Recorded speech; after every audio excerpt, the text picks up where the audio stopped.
Hello friend, चलिए discuss करते हैं divisional performance measurement paper 8 CMA intermediate group 2 का मैनेजमेंट अकाउंटिंग है। इसमें आपको क्या पढ़नी होती है?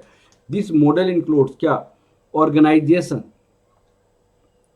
इसमें आपको है आपका organisation with multiple division benefit and decentralisation. इसमें क्या होता है कि कोई भी ऑर्गेनाइजेशन में बहुत सारी डिविजन्स है, मल्टीपल डिविजन्स है। तो उस डिवीजन को आप अलग अलग क्या कीजिए, सेपरेट कीजिएगा। जैसे सेल्स का डिपार्टमेंट डिविजन्स है, मार्केटिंग का डिविजन्स है, प्रोडक्शन का डिविजन्स है, प्रॉफिट का डिविजन्स है। तो इस सारे को अलग अलग डिवीजन को आप अलग अलग टास्क दे दीजिए, अलग अलग उनकी परफॉर्मेंस को मेजरमेंट कीजिए, अलग अलग उनकी परफॉर्मेंस को मेजर कीजिए। तो हर एक डिवीजन की अपनी रेस्पॉन्सिबिलिटी होगा और उस रेस्पॉन्सिबिलिटी के बेसिस पे उसको रिवार्ड और उसकी पनिशमेंट करना पड़ेगा। तब हमारी overall performance of the organisation हमारा क्या होगा, डेवलप होगा। अब बेनिफिट्स ऑफ डिसेंट्रलाइजेशन, डिसेंट्रलाइजेशन का मतलब क्या होता है? हर एक यूनिट को, हर एक डिवीजन को आप क्या कीजिए, कुछ अथॉरिटी डिसीजन लेने का। क्योंकि उस पार्टिकुलर यूनिट पे जितना वो वर्कर समझता है उस डिवीजन की परफॉर्मेंस के बारे में, उतना टॉप मैनेजमेंट नहीं समझता है। तो हर एक डिवीजन को आप क्या कीजिए, डिसेंट्रलाइज कीजिए, उसकी कुछ अथॉरिटी दीजिए डिसीजन लेने का। उस अथॉरिटी के बेस पे उससे उसकी रेस्पॉन्सिबिलिटी को याद कराइए ताकि उसकी परफॉर्मेंस आपको बेटर हो जाए। तो इसमें पूरी में पहले में तो 8.1 में यही है, थ्योरी है कि डिसेंट्रलाइजेशन और डिवीजन की परफॉर्मेंस को कैसे इंप्रूव किया जाए उसके बारे में। ड्यू पॉइंट एनालिसिस, ये आज हम शुरू करेंगे। ड्यू पॉइंट एनालिसिस, इस पे जितने भी क्वेश्चंस है इसकी कंसेप्ट को बहुत अच्छे समझेंगे और जितने भी क्वेश्चंस है उस पर डिस्कस करते हैं हम ड्यू पॉइंट एनालिसिस। अब देखिएगा ड्यू पॉइंट एनालिसिस क्या करता है। देखिएगा ड्यू पॉइंट एनालिसिस करता है कि भाई अगर सपोज कीजिए आप रिटर्न ऑन इक्विटी निकालते हो, तो रिटर्न ऑन इक्विटी निकालने का क्या फॉर्मूला होता है? Net income divided by share holder equity, share holders equity, इसका फॉर्मूला है। अब मान लीजिए किसी ऑर्गेनाइजेशन का, किसी भी ऑर्गेनाइजेशन का नेट इनकम आपको 50,000 है और 5 लाख उसके पास इक्विटी कैपिटल है, तो हमारे पास 10% रिटर्न ऑन इक्विटी हो गया। तो यहाँ पे कोई पार्टिकुलर डिवीजन के बारे में हमने कुछ देखा ही नहीं। तो ड्यू पॉइंट एनालिसिस क्या कहता है? कहता है भाई इसको ब्रेक करो। इसको ब्रेक कैसे करोगे? नेट सेल को, नेट प्रॉफिट को सेल में ब्रेक करो।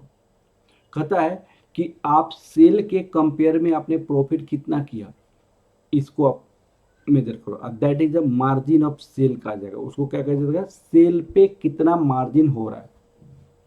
फिर इसके बाद एनालिसिस करो कि क्या टोटल एसेट्स यूज करके कितना सेल किया, टोटल एसेट्स यूज करके कितना सेल किया, टोटल एसेट्स यूज करके कितना सेल किया उसको। तो इसको क्या कहते हैं, एसेट टर्नओवर रेशियो यूज करो, एसेट टर्नओवर रेशियो यूज करो। तो फिर दूसरा क्या है कि ये जो टोटल एसेट्स था, टोटल एसेट्स में उसमें इक्विटी की कैपिटल कितना था, उसमें इक्विटी की कैपिटल का था कितना, वो इक्विटी मल्टीप्लायर होता है, उसको क्या कहते हैं, इक्विटी मल्टीप्लायर हो जाता है। तो दिस इक्विटी मल्टीप्लायर। तो अल्टीमेटली इसको अगर कैंसिल करना चाहेंगे तो ये सेल सेल कैंसिल हो जाएगा, टोटल एसेट कैंसिल हो जाएगा। अल्टीमेटली लास्ट में इसको करेंगे तो क्या हो जाएगा, net profit divided by share holders equity होगा, शेयर होल्डर इक्विटी होगा। लास्ट में तो यही फॉर्मूला आ जाएगा। लेकिन बात है कि अलग अलग डिविजन्स में आप इसको ब्रेक कीजिए, आप तब रिटर्न ऑन इक्विटी निकालिए। ये ड्यू पॉइंट एनालिसिस करता है, ड्यू पॉइंट एनालिसिस। बाद में फर्दर इन्होंने दो टाइप से और एनालिसिस किया। इन्होंने क्या एनालिसिस किया, इस बात को समझने की कोशिश कीजिएगा। उन्होंने कहा कि भाई देखिए, आपके पास सेल होता है, सेल्स रेवेन्यू होगा, sale revenue less variable cost होगा। अगर वेरिएबल कॉस्ट को आप माइनस कर देते हैं तो यहां पे आपका कंट्रीब्यूशन आ जाता है। कंट्रीब्यूशन, कंट्रीब्यूशन से लेस फिक्स कॉस्ट होता है। यहां फिक्स कॉस्ट, फिक्स कॉस्ट को भी आप माइनस कीजिए तो ऑपरेटिंग प्रॉफिट होता है। ऑपरेटिंग प्रॉफिट, ऑपरेटिंग प्रॉफिट में आपका यहाँ पे आ गया। अब सुनिए, ऑपरेटिंग प्रॉफिट को करने का मतलब ईबीआईटी होता है। ईबीआईटी में आप क्या कीजिए, लेस इंटरेस्ट कर दीजिए, इंटरेस्ट को आप माइनस कर दीजिए, ये आपके पास आ जाता है earning before tax. Earning before tax, earning before tax, ये आपके पास आ गया। अब सुनिए, एक आप रेशियो निकालिए, एक ईवीआईटी का और अर्निंग बिफोर टैक्स का रेशियो निकालिए, ईवीआईटी अर्निंग बिफोर टैक्स का रेशियो निकालिए। तो आपको इसके बाद एक दूसरे कलर में हम लिखते हैं, आपको लेस टैक्स, टैक्स, टैक्स को मैंने फाइंड किया, ये आ जाता है earning after tax, earning after tax, ये आपका अर्निंग आफ्टर टैक्स हो गया। तो ये वाला पॉइंट हो गया, ये पॉइंट आपके पास, ये वाली पॉइंट हो गई, ठीक है ना बेटा। ये पॉइंट के बाद अगर सपोज कीजिए less interest earning before tax इतना आ गया, अब आपके पास ये माइनस करने के बाद, माइनस करने के बाद अब आपके पास जो आएगा, हमारी दो रेशियो, एक रेशियो यहाँ से भी ले लीजिए, एक रेशियो यहाँ पे ले लीजिए, तीन उसको मल्टीप्लाई कीजिए। तो इन्होंने कहा कि 5 पार्ट्स में आपको ब्रेक कीजिएगा, 5 पार्ट्स में ड्यू पॉइंट करता है, 5 पार्ट्स में भी इसको ब्रेक किया जा सकता है। एक तो इंटरेस्ट की क्या कवरेज है उसको दिखाइएगा, और दूसरा टैक्स का क्या कवरेज है उसको दिखाइएगा। तो 5 पॉइंट्स में पहला 3 पॉइंट, उसमें 5 पॉइंट्स, 2 पॉइंट्स और ऐड कर दीजिएगा, एक तो इंटरेस्ट को लेकर और एक टैक्स को लेकर। उस केस में हम क्या कर सकते हैं, ड्यू पॉइंट एनालिसिस में रिटर्न ऑन इक्विटी निकालने के लिए, रिटर्न ऑन इक्विटी निकालने के लिए उस केस में क्या कहा जाता है, सुनिएगा। हमारे पास जो नेट इनकम आता है, नेट इनकम, ये रिटर्न ऑन इक्विटी का तो यही फॉर्मूला होता है, रिटर्न ऑन इक्विटी का net income divided by share holder equity,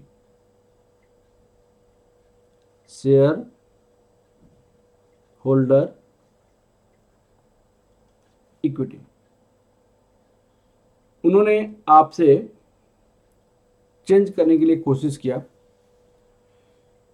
ये आपके पास उन्होंने कहा कि भाई ये लिख लो आप, अर्निंग बिफोर टैक्स और यहाँ पे EBIT, earning before tax into EBIT. फिर दूसरे में क्या करो, earning after tax divide by earning before tax कर दीजिए, अर्निंग बिफोर टैक्स। फिर आप इनटू कर दीजिए जैसे आपने पहले किया हुआ है वो। यहाँ पे इंटरेस्ट की जो बर्डन होगा वो इंटरेस्ट का बर्डन बताएगा, ये जो यहाँ पे जो बताएगा वो इंटरेस्ट का बर्डन बताएगा, इंटरेस्ट बर्डन बताएगा। ये जो होगा वो टैक्स का बर्डन बताएगा, टैक्स बर्डन बताएगा। उसके बाद आप क्या कीजिए,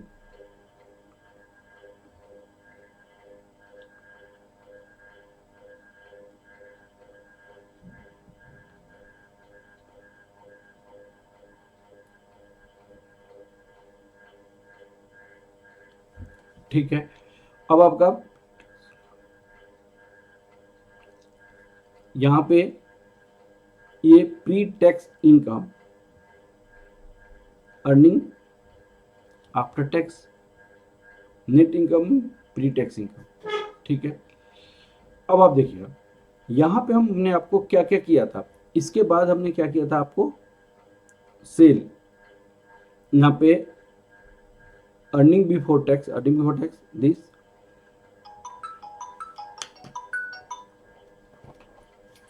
अब देखिए ये हो गया, अर्निंग आफ्टर टैक्स हो गया ये। उसको फिर आप तो दूसरे तरह कैसे कीजिएगा, ये आपको इंटरेस्ट का बर्डन, ये आपको टैक्स का बर्डन बताएगा। ये टैक्स का बर्डन। अब आप देखिए, आप जो ये ईबीआईटी है, जो ये ईबीआईटी है उसको आप लिखिएगा ईबीआईटी अपॉन सेल। फिर उसी तरह sale upon assets, total assets, total assets, फिर total assets upon share holder equity, equity. तो ये जो मैंने चेंज किया, अर्निंग आफ्टर टैक्स आपका जो था अर्निंग आफ्टर टैक्स, इसको कहा जाता है नेट इनकम कहा जाता है। इसको क्या कहा जाता है? Net income. Earning after tax को नेट इनकम कहा जाता है, नेट इनकम। ये आपके पास क्या हो जाता है? EBI, earning before tax, earning before tax. ये जो ईबीआईटी होता है, इस ईबीआईटी को हम कहते हैं ऑपरेटिंग इनकम कहा जाता है, ऑपरेटिंग इनकम। ऑपरेटिंग इनकम का मतलब क्या हो जाता है आपका? देखिएगा यहाँ पे ऑपरेटिंग इनकम मैंने क्या बताया था, operating profit that equal to EBIT operating ratio से निकलता है, ऑपरेटिंग ऑपरेशन से निकलता है, ऑपरेटिंग एक्टिविटीज। ऑपरेटिंग एक्टिविटीज क्या होता है? सेल से आपने प्रोडक्ट बनाएंगे, सेल करेंगे, सेल से आपका कंट्रीब्यूशन हो जाएगा, कंट्रीब्यूशन से आपका फिक्स कॉस्ट हो जाएगा, ये माइनस करने के बाद आ जाएगा। तो ये इसको कहते हैं operating income. This is said to be operating income हो जाता है। तो ये जो आपको, जैसे मान लीजिए 5 पॉइंट्स है, ड्यू पॉइंट एनालिसिस जो होता है वो क्या कहता है कि ऑपरेटिंग मार्जिन क्या है, इसको पूरे को क्या कहेंगे? Operating margin, operating margin. ये टोटल एसेट्स पे आपका क्या सेल हो रहा है, टोटल एसेट्स यूज करके क्या सेल हो रहा है। तो एसेट है turnover ratio, asset turn over ratio. फिर आपको एसेट्स इक्विटी शेयर होल्डर का क्या है, तो इसको कहते हैं आपको, this is equity multiplier, financial leverage, equity multiplier होता है ये, इक्विटी मल्टीप्लायर, मल्टीप्लायर और फाइनेंशियल लीवरेज भी कहते हैं। फाइनेंशियल लीवरेज क्यों कहा जाता है, उसको डिटेल में स्टडी आपको क्या किया जाएगा, आपको लीवरेज एनालिसिस में किया गया, फाइनेंशियल लीवरेज, ऑपरेटिंग लीवरेज का, आपको कंबाइंड लीवरेज। यहाँ पे आपको ये बताया जा रहा है कि कैसे हमारी ऑर्गेनाइजेशन में डिफरेंट डिफरेंट डिविजन्स में चेंज करके हम उसको इवेल्युएट करके रिटर्न ऑन इक्विटी निकाल सकते हैं। यहाँ पे इंटरेस्ट की बर्डन निकालने के लिए ईबीआईटी और ईबीटी का रेशियो निकालेंगे, टैक्स का बर्डन निकालने के लिए अर्निंग आफ्टर टैक्स इसका करेंगे, आपको ऑपरेटिंग मार्जिन करने के लिए सेल पे कितना ऑपरेटिंग प्रॉफिट हो रहा है। ऑपरेटिंग एक्टिविटीज क्या होता है? सेल कीजिएगा, वेरिएबल कॉस्ट को माइनस कीजिएगा, फिक्स कॉस्ट को माइनस कीजिए, उसके बाद लिखिएगा, ठीक है ना। Sales upon total assets, total assets upon share holder equity, ये आप लिखेंगे, ठीक है ना बेटा। तो ये ड्यू पॉइंट एनालिसिस है। चलिए आज की क्लास इतना ही रहने देते हैं। Okay, thank you. फिर इस पे हम नेक्स्ट क्लास में एग्जाम्पल से बताएंगे। Okay, thank you.